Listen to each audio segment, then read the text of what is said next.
الحمد لله نحمده ونستعينه ونستغفره ونؤمن به ونتوكل عليه ونعوذ بالله من شرور أنفسنا ومن سيئات أعمالنا من يهده الله فلا مضل له ومن يضلله فلا هادي له ونشهد أن لا إله إلا الله وحده لا شريك له ونشهد أن سيدنا ونبينا ومولانا محمدا عبده ورسوله صلى الله تعالى عليه وعلى آله وأصحابه وبارك وسلم أما بعد فأعوذ بالله من الشيطان الرجيم بسم الله الرحمن الرحيم إنما يخشى الله من عباده العلماء وقال رسول الله صلى الله عليه وسلم كن عالما أو متعلما أو مستمعا أو محبا ولا تكن خامسا فتهلك أو كما قال عليه الصلاة والسلام हजरत उलामाए किराम मुहतरम हाजिरीन আমরা একটা দ্বীনি পরিবেশে ইসলামী জলসায় সমবেত হয়েছে। এই রকম যত ইসলামী অনুষ্ঠান আছে, ইসলামী প্রতিষ্ঠান আছে, যত মসজিদ আছে, মক্তব আছে, মাদ্রাসা আছে, যত ইসলামী সভা সম্মেলন আছে, সবগুলির একটি মাত্রই উদ্দেশ্য, এমনকি আল্লাহ হযরত আদম আলাইহিস সালাম থেকে নিয়ে মুহাম্মাদুর রাসূলুল্লাহ সাল্লাল্লাহু আলাইহি ওয়াসাল্লাম পর্যন্ত যত নবী রাসূল পাঠিয়েছেন, সমস্ত নবী রাসূল পাঠাবার মূলে একটাই উদ্দেশ্য, যত আসমানি কিতাব যত নবী রাসূলের কাছে নাজিল করেছেন সেগুলিরও উদ্দেশ্য একটাই, আর তা হলো দুনিয়াবাসী মানুষকে জাহান্নাম থেকে বাঁচার পথ দেখাইয়া দেওয়া। যে পথে দুনিয়াতে জীবন যাপন করলে আখিরাতের চিরস্থায়ী জীবনে জাহান্নাম থেকে বাঁচা যায়, জান্নাত লাভ করা যায়, সেই পথ দেখানোই নবীগণের উদ্দেশ্য, আসমানি কিতাবের উদ্দেশ্য, দ্বীনি প্রতিষ্ঠানের উদ্দেশ্য, দ্বীনি অনুষ্ঠানের উদ্দেশ্য। আর এই পথ দেখানোকেই কুরআনের ভাষায় হেদায়েত বলা হয়। মানুষ জাতির হেদায়েতের জন্য আল্লাহ সমস্ত নবী রাসূল পাঠাইছেন। মানুষ জাতির হেদায়েতের জন্য আল্লাহ সমস্ত আসমানি কিতাব নাযিল করেছেন। মানুষ জাতির হেদায়েতের জন্য সমস্ত মাদ্রাসা প্রতিষ্ঠিত, সমস্ত মসজিদ প্রতিষ্ঠিত। মানুষ জাতির হেদায়েতের জন্য সমস্ত ইসলামী সভা সম্মেলন অনুষ্ঠিত হয়। এই হেদায়েতের মর্ম হল দুনিয়াতে যে পথে জীবন যাপন করলে আখেরাতে জাহান্নাম থেকে বাঁচা যাবে, জান্নাত পাওয়া যাবে, ওই পথ দেখাইয়া দেওয়ার নাম হেদায়েত। আপনারা যারা কোনো না কোনো সময় কোনো ইসলামী সভায় যোগদান করে থাকেন, উলামায়ে কেরামের মুখ থেকে কুরআন হাদিসের কথা শুনে থাকেন, আপনাদের সকলের স্মরণ থাকা দরকার যে এর উদ্দেশ্য কি। একজন আল্লাহওয়ালা বুজুর্গ হক্কানি আলেম আপনাদের সবাই আসলেন, বয়ান করলেন, উদ্দেশ্য কি? জাহান্নাম থেকে বাঁচার পথ দেখাইয়া দেওয়া, যাকে কোরআনের ভাষায় হেদায়েত বলা হয়। এই হেদায়েত বা পথ প্রদর্শন পরকালের চিরস্থায়ী জীবনে জাহান্নাম থেকে বাঁচার পথ প্রদর্শন, জান্নাত লাভের পথ প্রদর্শন মুহাম্মাদুর রাসূলুল্লাহ সাল্লাল্লাহু আলাইহি ওয়াসাল্লাম তার উম্মতকে 4 স্তরে বিভক্ত করে পথ প্রদর্শন করেছেন। সারমর্ম হলো, রাসূল বলে গেছেন উম্মতের জাহান্নাম থেকে বাঁচার জন্য 4টা পথ আছে, 5 নম্বর কোনো পথ নাই। যে হাদিসে রাসূল কথাটা বলেছেন সেই হাদিসটাই আমি আপনাদের সামনে তিলাওয়াত করেছি। রাসূল বলেন, কুন আলিমান, এর অর্থ হলো জাহান্নাম থেকে বাঁচার জন্য 1 নম্বর পথ হলো তুমি আলেম হও। আলেম হওয়াটা হলো জাহান্নাম থেকে বাঁচার 1 নম্বর পথ। কারণ বর্ণনা করে আল্লাহ কোরআনে বলেন, ইন্নামা ইয়াখশাল্লাহা মিন ইবাদিহিল উলামা, সত্যিকারের আলেম যারা, হক্কানি আলেম যারা, তারাই আল্লাহর নিষিদ্ধ পথে জীবন যাপন করেন না, তারা আল্লাহর আদিষ্ট পথে জীবন যাপন করেন। তাহলে একজন আলেম হবে কেন? আল্লাহর নিষিদ্ধ পথে জীবন যাপন না করে আল্লাহর আদিষ্ট পথে জীবন যাপন করার জন্য একজন আলেম হয়। আর এইটাই জাহান্নাম থেকে বাঁচার পথ। এই জন্য রাসূল বলেন, কুন আলিমান, তুমি আলেম হও। এটা হলো তোমার জন্য জাহান্নাম থেকে বাঁচার 1 নম্বর পথ।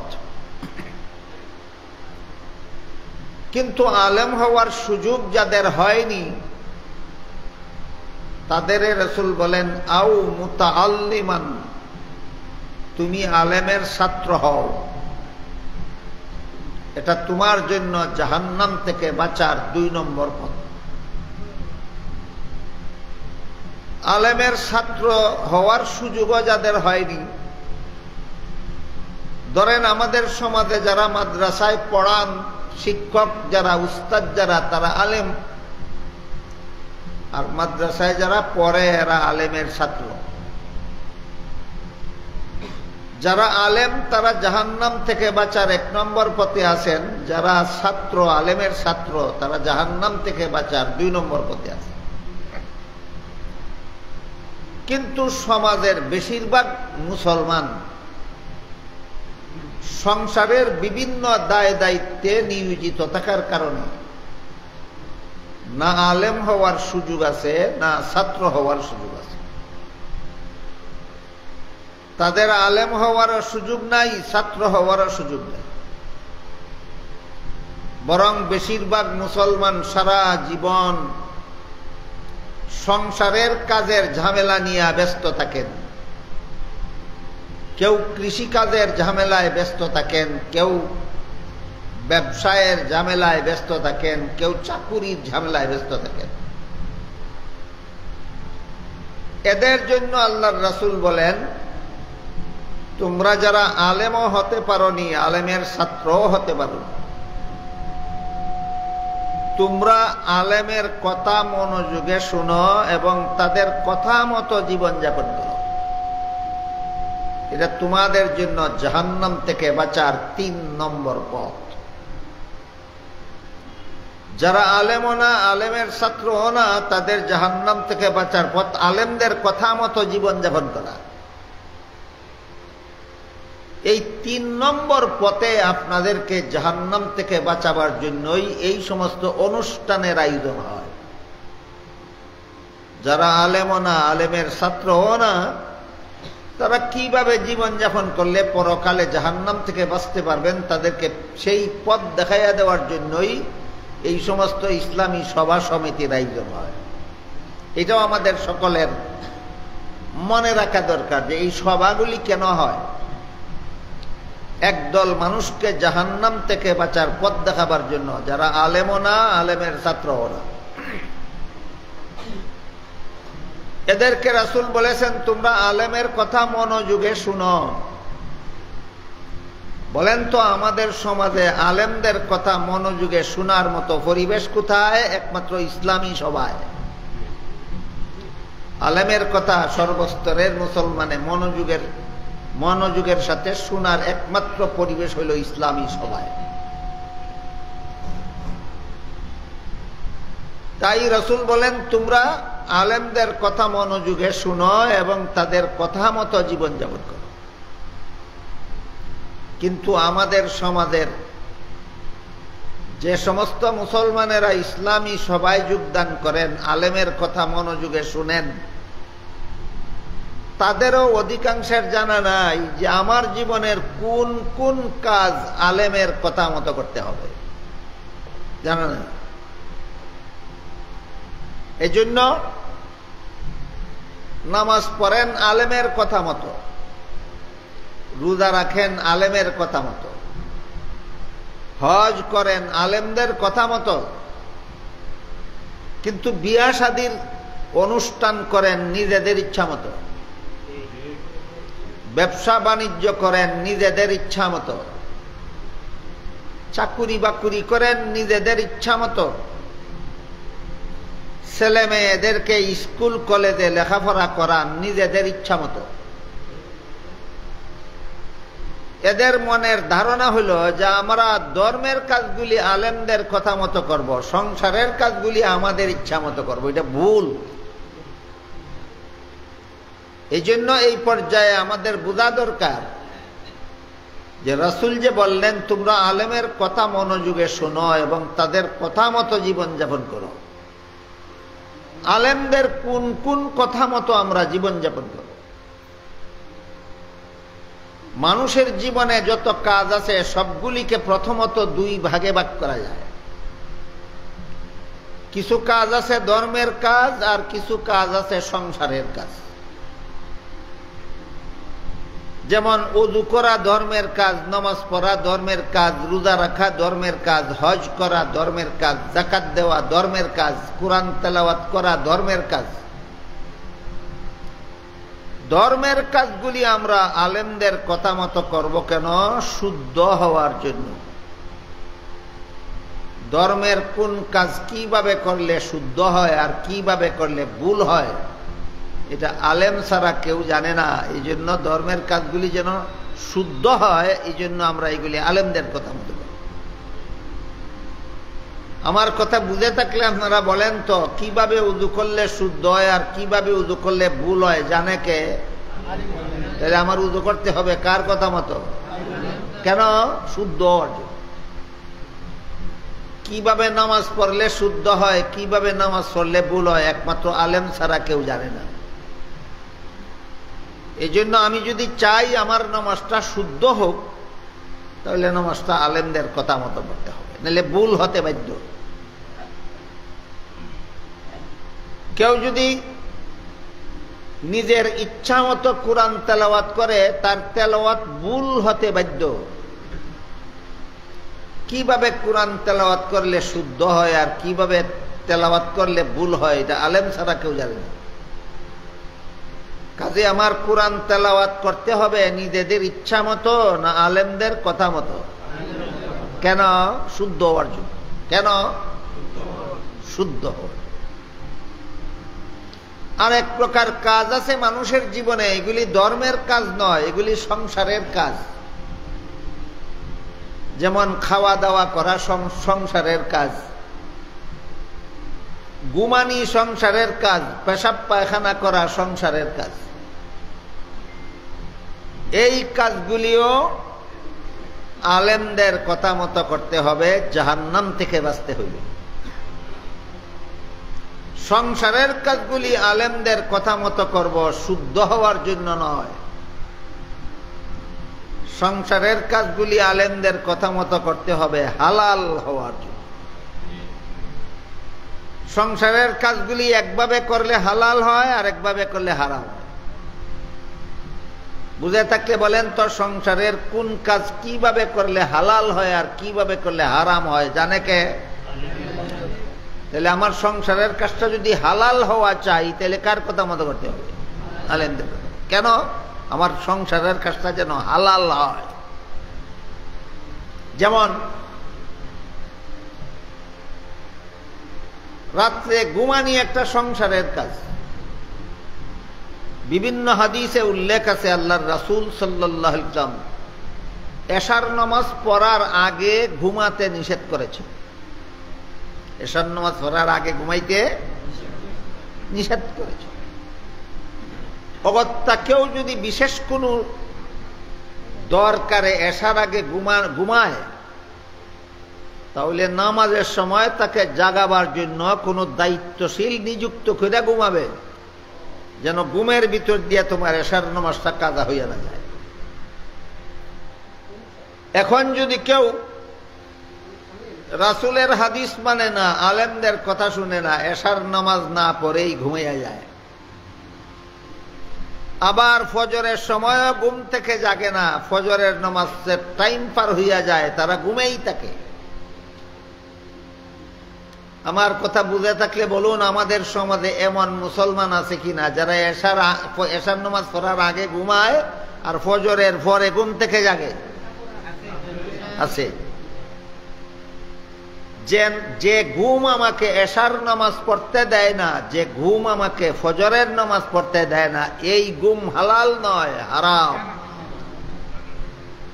কোনো সন্দেহ নাই, তোমার এক রাতের ঘুম তোমাকে জাহান্নামে নিয়ে যাবে। এরকম হারাম ঘুম কত বছর ঘুমাইলে জাহান্নাম নিব? এক রাতের ঘুম, কোনো সন্দেহ নাই। তুমি আলেমের কথা মতো ঘুমাইছো না, আলেমের কথা মতো ঘুম থেকে জাগছো না, এক রাতের ঘুমাই তোমাকে জাহান্নামে নিয়ে যাওয়ার জন্য যথেষ্ট। তাহলে ঘুম ছিল সংসারের কাজ, আলেমদের কথা মতো করব কেন? হালাল হওয়ার জন্য।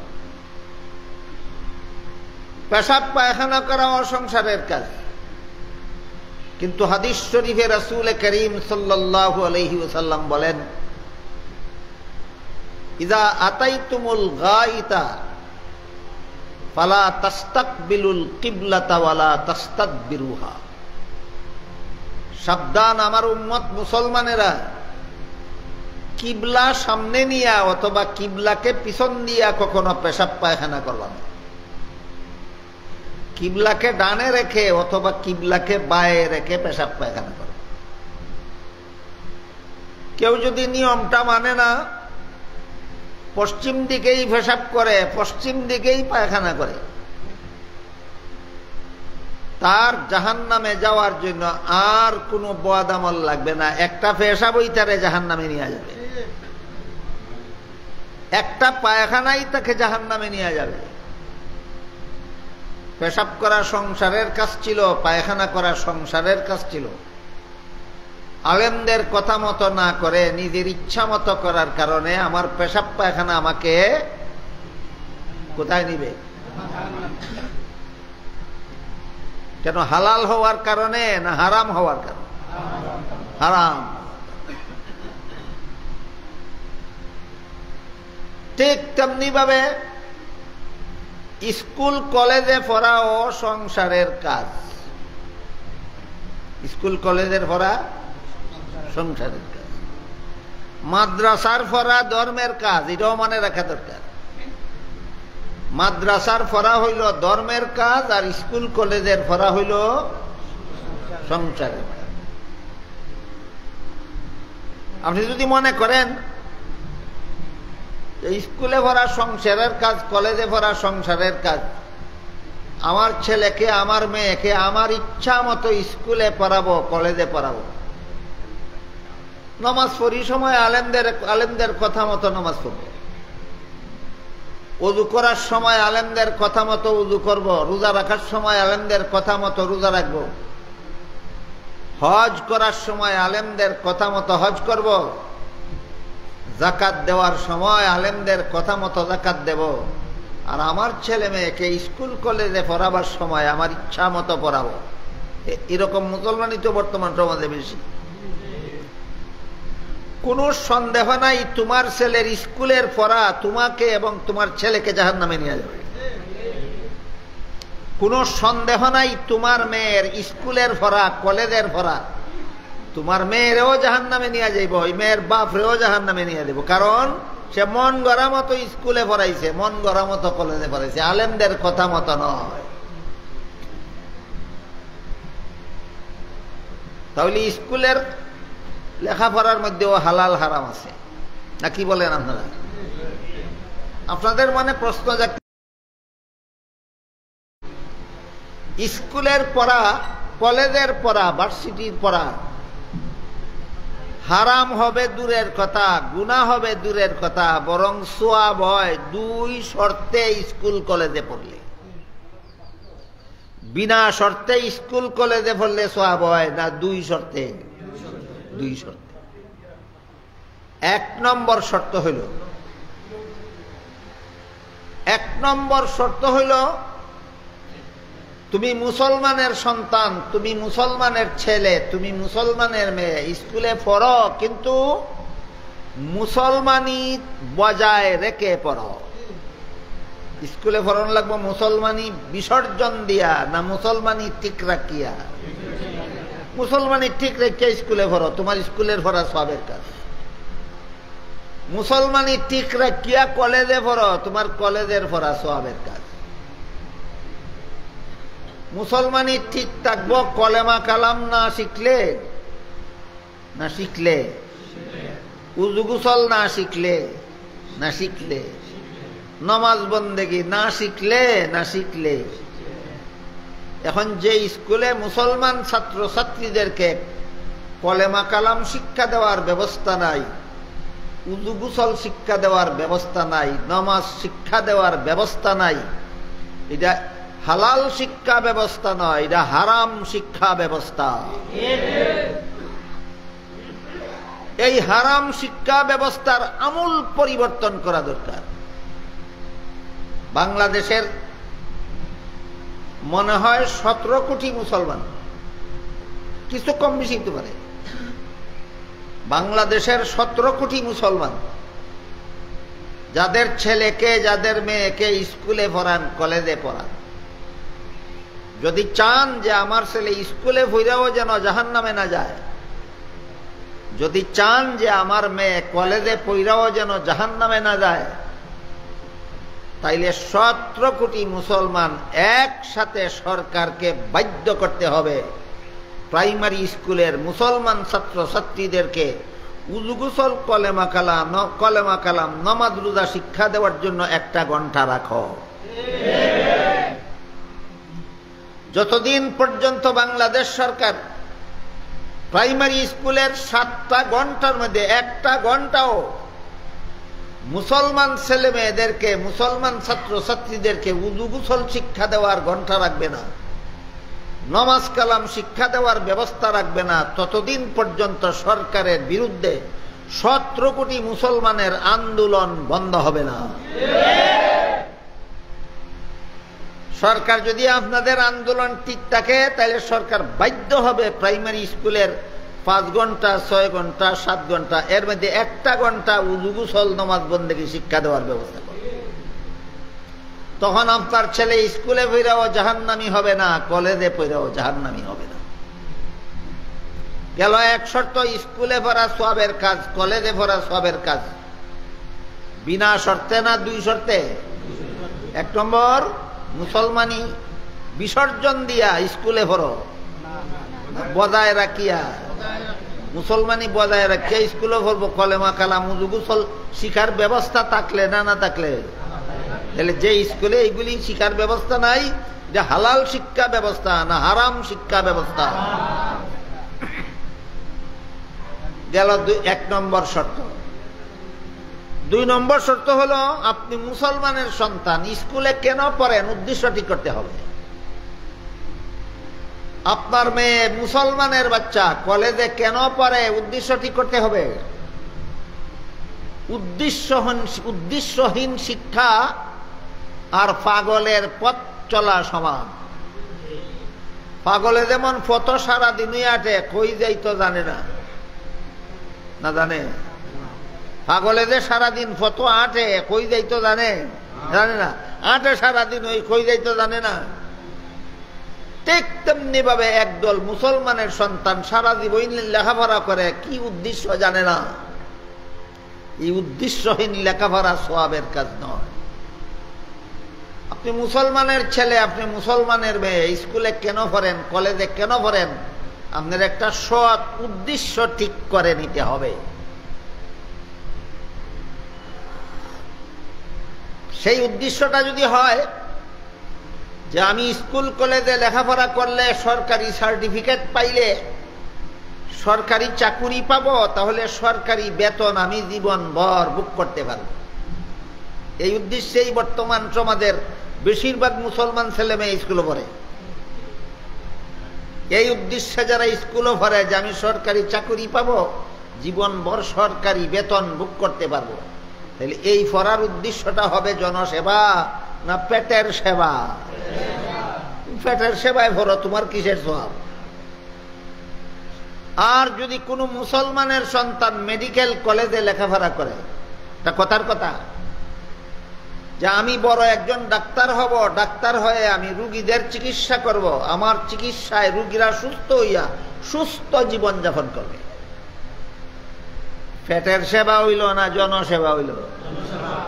তাহলে স্কুল কলেজে যদি কোনো মুসলমানের বাচ্চায় লেখাপড়া করে সওয়াব পাইতে চায়, পেটের সেবার তুচ্ছ উদ্দেশ্যে পড়তে হবে না জনসেবার উচ্চ উদ্দেশ্যে পড়তে হবে। পাগলের মতো সারাদিনই আটে, কই দেব জানে না, পাগলের মতো সারা জীবনই ভরে, কোন উদ্দেশ্যে ভরে জানে না। এই পাগলামি ভরার মধ্যে কোনো সওয়াব নাই। কথা বুঝে থাকলে বলেন, স্কুলের পড়ায়ও সওয়াব আছে কিনা, কলেজের পড়ায়ও সওয়াব আছে কিনা, বিনা শর্তে না 2 শর্তে। 1 নম্বর মুসলমানি ঠিক রেখে পড়ো, 2 নম্বর জনসেবার মহান উদ্দেশ্যে পড়ো। কি সেবা? জনসেবা। আমাদের বর্তমান সমাজে রাজনীতিরও একটা সংসারের কাজ মনে করা হয়। যারা যারা রাজনীতিকে সংসারের কাজ মনে করেন তাদের জন্য বলি, রাজনীতি আলেমদের কথা মতো করতে হবে। কেন? নাইলে তুমি মন গড়া রাজনীতি করবা, হারাম হবে তোমার রাজনীতি, কোনো সন্দেহ নাই তোমাকে জাহান্নামে পৌঁছায় দেবে। যারা রাজনীতি করেন ভালো করে কান পেতে শুনুন, রাজনীতিও 2 রকমের আছে। এক রকমের রাজনীতি হালাল, আর এক রকমের রাজনীতি হারাম। হালাল রাজনীতি কোনটা আর হারাম রাজনীতি কোনটা? যে রাজনীতির দ্বারা জনগণের অধিকার আদায় হয়, জনগণের অধিকার আদায় হয়, এই রাজনীতি হালাল। যে রাজনীতির দ্বারা জনগণের অধিকার আদায় হয় না, এই রাজনীতি নিঃসন্দেহে হারাম। যারা যারা রাজনীতি করো, তোমাদের কর্মসূচির মধ্যে যদি জনগণের অধিকার চিহ্নিত করে আদায় করার ব্যবস্থা না থাকে, সন্দেহ নাই অপেক্ষা করো, তোমার মরতে দেরি হবে, তোমার রাজনীতি তোমাকে জাহান্নামে পৌঁছাতে দেরি হবে না। আমার কথাগুলি বুঝা থাকলে এবার বলুন, আমি ঘুমাবো সংসারের কাজ কার কথায়? কেন? ঘুম আমার হালাল হওয়ার জন্য। আমি পেশাব পায়খানা করবো আলেমগণের কথা মতো কেন? পেশাব পায়খানা করাটা হালাল হওয়ার জন্য। আমি স্কুল কলেজে লেখাপড়া করব আলেমদের কথা মতো কেন? হালাল হওয়ার জন্য। আমি রাজনীতি করব আলেমদের কথা মতো কেন? হালাল হওয়ার জন্য। হালাল উপায়ে যদি ঘুমাও না, হালাল ভাবে যদি খাও না, হালাল ভাবে যদি পেশাব পায়খানা করো না, হালাল উপায়ে যদি স্কুল কলেজে পড়ো না, হালাল উপায়ে যদি রাজনীতি করো না, কোনো সন্দেহ নাই তোমার ঘুম, তোমার খাওয়া, তোমার পেশাব, তোমার পায়খানা, তোমার স্কুলের পড়া, তোমার কলেজের পড়া, তোমার রাজনীতি তোমাকে জাহান্নামে পৌঁছাইয়া ছাড়বে। তাহলে ধর্মের কাজগুলি আলেমদের কথা মতো করবো কেন? শুদ্ধ হওয়ার জন্য। সংসারের কাজগুলি আলেমদের কথা মতো করবো কেন? হালাল হওয়ার জন্য। এই জন্য রাসূল বলেন জাহান্নাম থেকে বাঁচার 1 নম্বর পথ হলো তুমি আলেম হও। যাদের সুযোগ হয়নি তাদেরকে বলেন তুমি আলেমের ছাত্র হও। যারা আলেমও হইতে পারলো না, আলেমের ছাত্র হইতে পারলো না, তাদেরকে রাসূল বলেন আলেমের কথা মনোযোগে শোনো আর জীবনের কিছু কাজ আলেমদের কথা মতো করো। কি বললেন এতক্ষণ? জীবনের কিছু কাজ না সব কাজ? তাহলে যারা উযু করে আলেমের কথা মতো, যারা নামাজ পড়ে আলেমের কথা মতো, যারা রোজা রাখে আলেমের কথা মতো, যারা ঘুমায় মন গড়া মতো, যারা খায় মন গড়া মতো, যারা পেশাব পায়খানা করে মন গড়া মতো, যাদের ছেলে মেয়ের স্কুল কলেজে পড়ায় মন গড়া মতো, যারা রাজনীতি করে মন গড়া মতো, এরা কি রাসূলের হুকুম পালন করলো না লঙ্ঘন করলো? তোমার নামাজ তোমাকে জাহান্নাম থেকে বাঁচাতে পারবে না, তোমার রোজা তোমাকে জাহান্নাম থেকে বাঁচাতে পারবে না, তোমার কুরআন তেলাওয়াত, তোমার তাসবিহ পড়া তোমাকে জাহান্নাম থেকে বাঁচাতে পারবে না। তোমার সংসারের কাজগুলি মন গড়া মতো করছো, হারাম করছো, সংসারের কাজই তোমাকে জাহান্নামে নেওয়ার জন্য যথেষ্ট। এরপরে রাসূল বলেন কারো যদি আলেমের কথা শোনারও সুযোগ না থাকে, আলেমের কথা শোনার সুযোগ একজনে পাইল না, এমন লোকের জন্য রাসূল বলেন তুমি আলেমকে অন্তর দিয়া মহব্বত করো।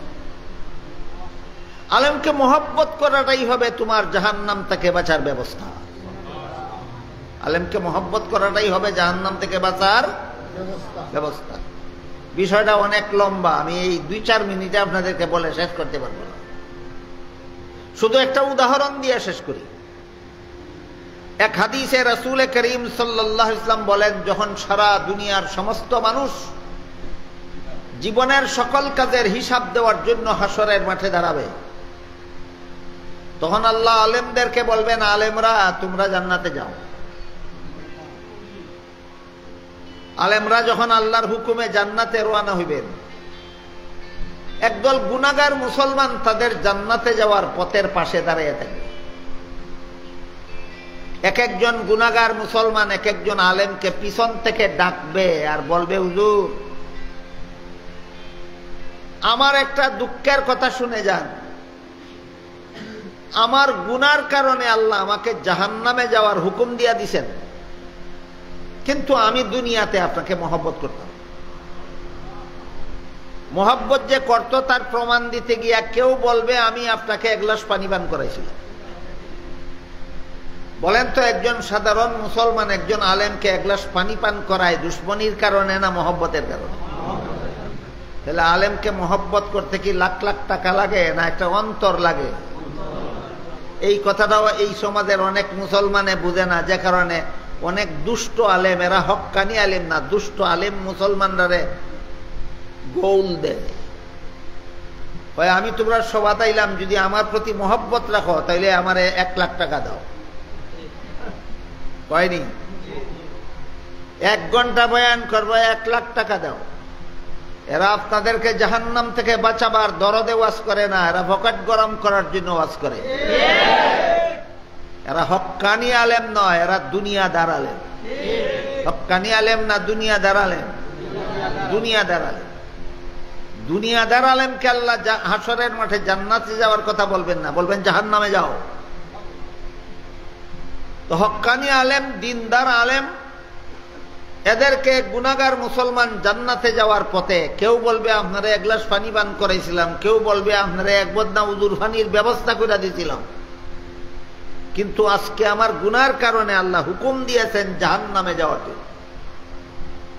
আল্লাহর রাসূল বলেন, গুনাহগার মুসলমানদের মুখে এই কথা শুনে আলেমগঞ্জে যাইতেছিলেন, যার যার জান্নাতে, নিজেদের জান্নাতে যাওয়া বিরতি দিয়া দাঁড়াইয়া যাবেন। তারা ভাববেন যে আমার জান্নাতে আমি পরে যাই, শেষ চেষ্টা করে দেখি নবীর গুনাহগার উম্মতটাকে জাহান্নাম থেকে বাঁচানো যায় কিনা। তাই তারা নিজেদের জান্নাতে যাওয়া বিরতি দিয়া দাঁড়াইয়া আল্লাহকে বলবেন, আল্লাহ এই লোকটা ঠিকই বলেছে, আমাকে মহব্বত করার কারণেই আমাকে এক গ্লাস পানি পান করাইছিল, আমাকে মহব্বত করার কারণেই এক বদনা উদুর পানির ব্যবস্থা করে দিয়েছিল। আল্লাহ তখন বলবেন, হে আলেমরা, এদের গুনার কারণে আমি হুকুম দিছি জাহান্নামে যাইত, কিন্তু তোমরা যেহেতু সাক্ষী দিছ এরা তোমরা মহব্বত করত, আমি এরারে মাফ করে দিলাম। আলেমরা তোমরাও জান্নাতে যাও, এই সমস্ত গুনাহগার মুসলমানদেরকে সাথে নিয়ে যাও। রাসূল বলেন, আমার উম্মতের জাহান্নাম থেকে বাঁচার এটা হইল 4 নম্বর পথ। আলেমদের মহব্বত করা 4 নম্বর। এরপরে বলেন আর কোনো পথ নাই। উম্মতের জন্য জাহান্নাম থেকে বাঁচার 4টা পথ আছে। 1 নম্বর পথ আলেম হওয়া, 2 নম্বর পথ আলেমের ছাত্র হওয়া, 3 নম্বর পথ জীবনের সকল কাজ আলেমদের কথা মতো করা, 4 নম্বর পথ আলেমদেরকে মহব্বত করা। আল্লাহ আপনাদের আমাদের সবাইকে কোনো না কোনো পথে জাহান্নাম থেকে বাঁচার সৌভাগ্য দান করুন। সবাই বলুন আমিন। সুবহান রাব্বিকা রাব্বিল ইজ্জাতি আম্মা ইয়াসিফুন ওয়া সালামুন আলাল মুরসালিন ওয়ালহামদুলিল্লাহি রাব্বিল আলামিন। আমরা অত্যন্ত গুরুত্বপূর্ণ আলোচনা শুনলাম। আমাদের সিলেটের গৌরব, প্রখ্যাত মুফাসসিরে কোরআন মুনাজ্জিল আযম শেখ আল্লামা মুসতাফা হুজুর রাহমাতুল্লাহ আলাইহি থেকে আপনারা সুযোগ পাবেন, তার দোয়া হবে, হুজুরের দোয়া করবেন।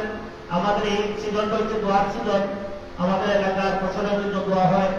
আমরা হুজুরের দুটি সময় নষ্ট করবো। আমাদের মাদ্রাসার গত সবে আইনের পরীক্ষা 15 জন ছাত্র, তারা মেধা তালিকায় বৃদ্ধি পেয়েছে, এদেরকে বৃদ্ধি দেওয়া হবে।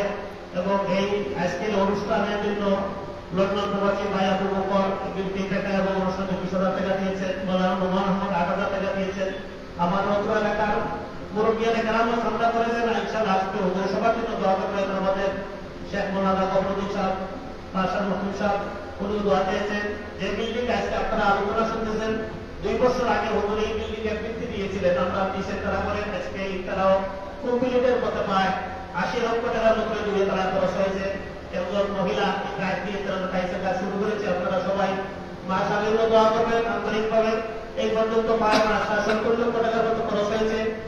আমরা এই বছরে এখনো তো 1 বছর পূর্ণ হয় নাই, 2 মাস বাকি আছে। এই জন্য আমরা হুজুরের কাছে দোয়া চাইছি।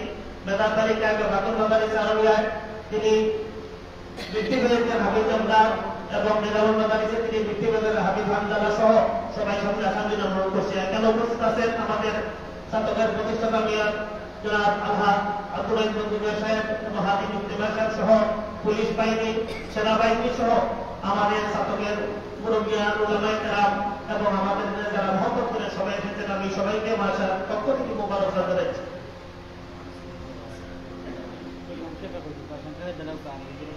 আমরা যারা পুরস্কার প্রাপ্ত মরকাজ প্রাপ্ত বিভিন্ন বর্গের সামনে আসার জন্য বলা হচ্ছে।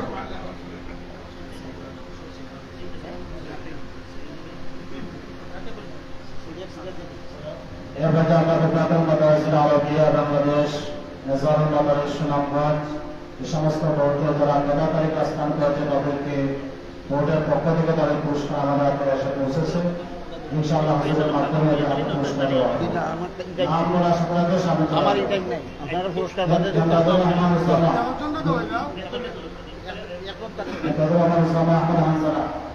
বাকিরা পুরস্কার পাবে। দপ্তর থেকে নিতে হয়ে দোকান দপ্তর থেকে বাকিরা পুরস্কার করবেন।